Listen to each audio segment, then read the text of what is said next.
Good morning, students. This is the second part of the explanation of the lesson I want something in a cage. Till now, we have studied that a strange customer visits the shop of Mr. Purcell and Mr. Purcell asked him how he could help him. The customer wants something that has wings. He spends his 10 years earning on a pair of birds.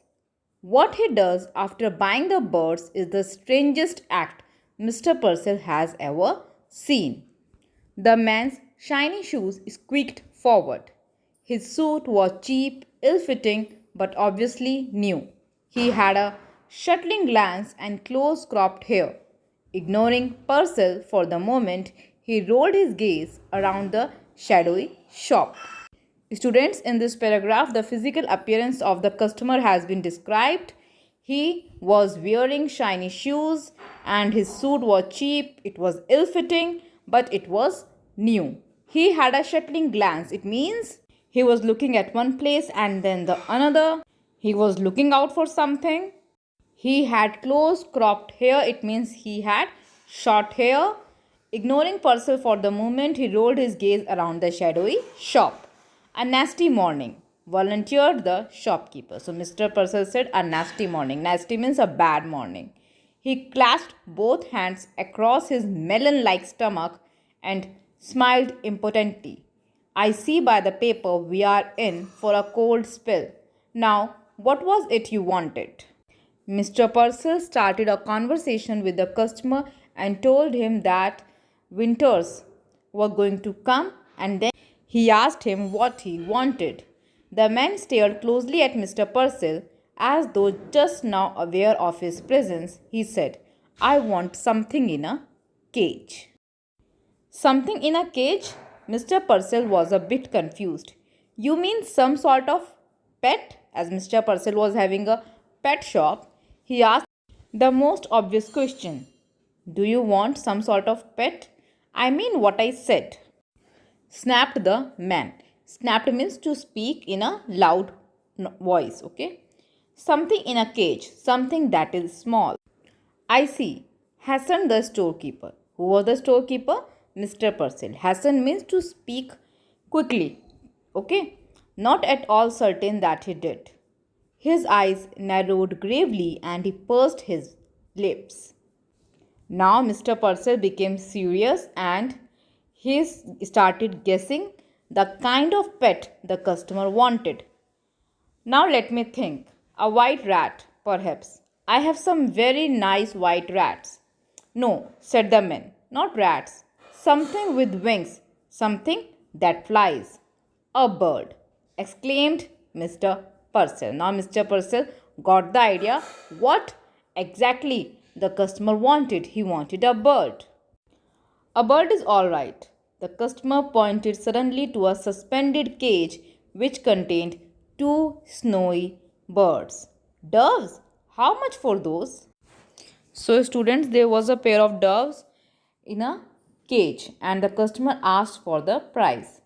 550 came the prompt answer. Prompt means quickly, without wasting any time. And a very reasonable price. They are a fine pair. 550. The man was obviously crestfallen. Crestfallen means disappointed. He was sad to know the price of the doves. He hesitantly produced a $5 bill. I would like to have these birds, but this is all I have got. Just $5. Mentally, Mr. Purcell made a quick calculation, which told him that at a 50-cent reduction, he could still reap a tidy profit. He smiled magnanimously. So, Mr. Purcell did a quick calculation in his mind and he found out that even a 50% reduction in the price would get him a nice profit. Okay, so he smiled magnanimously. It means he smiled generously. My dear men, if you want them that badly, you can certainly have them for $5. So Mr. Purcell agreed to sell the pair of doves for $5. I'll take them. He laid his $5 on the counter. Mr. Purcell tottered on tiptoe, unhooked the cage, and handed it to his customer. The man cocked his head to one side, listening to the constant chittering, the rushing scurry of the shop. Rushing scurry means the movement which was there in the shop. That noise, he blurted. Doesn't it get you? Noise? What noise? Mr. Purcell looked surprised. He could hear nothing unusual. The noise of twittering, chirping, and moving in the shop was not disturbing Mr. Purcell because Mr. Purcell did not pay any attention to the noises in the shop. The customer glared. It means he got surprised. I mean, all this cage stuff drives you crazy, doesn't it? The customer again asked. Don't you get crazy by this caged stuff in your shop? Miss the pets in your shop which are in the cage? Mr. Purcell drew back. Either the man was insane or drunk. So Mr. Purcell decided not to continue with the conversation as he thought that the person was insane, means not mentally sound. He said hastily, yes, certainly I guess so. Listen, the staring eyes came closer. How long do you think it took me to make the $5? The merchant wanted to order him out of the shop. Mr. Purcell was getting irritated. But oddly enough, he couldn't. Because he was a customer, so he couldn't. He heard himself dutifully asking, Why? How long did it take you? The other laughed. 10 years at hard labor. 10 years to earn $5. 50 cents a year. So the customer earned 50 cents a year and it took him 10 years to earn $5. And all the money he spent on a pair of doves. It was best, Purcell decided, to humor him. Mr. Purcell thought that he was just kidding. My, 10 years, that's certainly a long time now. Mr. Purcell got surprised to know that he earned $5 in 10 years.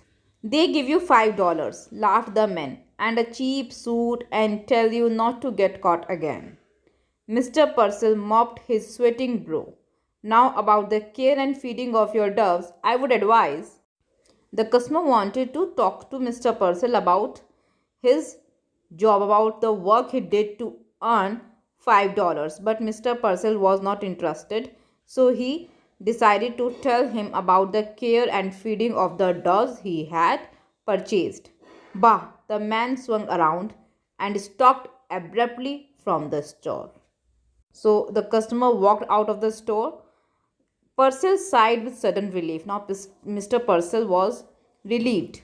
He waddled to the window and stared out. Waddled means to walk with short steps.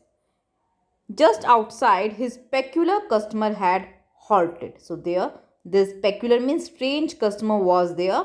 He was holding the cage shoulder high, staring at his purchase. Then opening the cage, he reached inside and drew out one of the doves. He tossed it into the air. Now this was a strange act by the customer. He drew out the second and tossed it after the first. So he flew away, the two doves. They rose like wind-blown balls of fluff and were lost in the smoky grey of the wintry city. The doves were longing for freedom. They flew away. For an instant, the liberator's silent and lifted gaze watched after them. Just for a few seconds, the man who gave them liberty, he gazed at them. Then he dropped the cage. Then the customer dropped the cage. He shoved both hands deep in his trouser pockets, hunched down his head, and shuffled away.